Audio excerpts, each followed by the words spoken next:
So there's three particular moves that work really well in that roll through sweep that we did previously.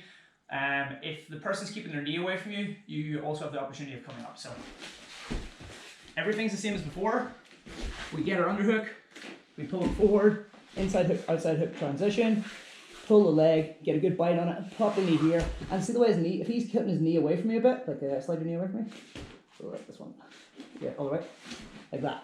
Me kind of like looking for that roll through sweeps come somewhat problematic. So from here, I'm going to drive into him, pull my elbow underneath me, and come up to this position. So let's go around a bit. You'll see that I'm sitting back on his leg. If his leg's free and he can pull his leg out, here, he's basically in a front headlock. So you want to be sitting back on his leg. Now, if he doesn't know anything, what I'm going to reach through is reach, grab his leg, and run him over. Okay, that's the simplest way of doing it. If he's a bit more savvy, I'm going to bring my knee in front of his knee, bring my head in front of his shoulder, and we'll use my head to start lifting him up and bringing him down this way. So there's weight on this leg. Once there's weight in this leg, I can capture it and drop him down to the mat like this.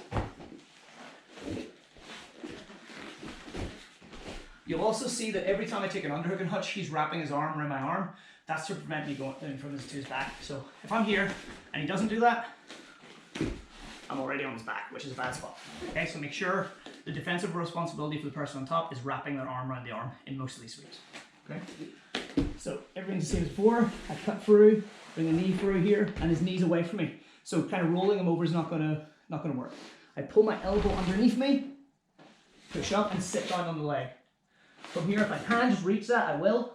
However, if he's a bit smarter, I bring my knee in front, drop my head to his shoulder, and I usually start lifting him this way. That's forcing weight onto his leg, and I start back heeling and lifting his leg up here. Once I can catch his leg, I drive him down, and we have our sweep to finish.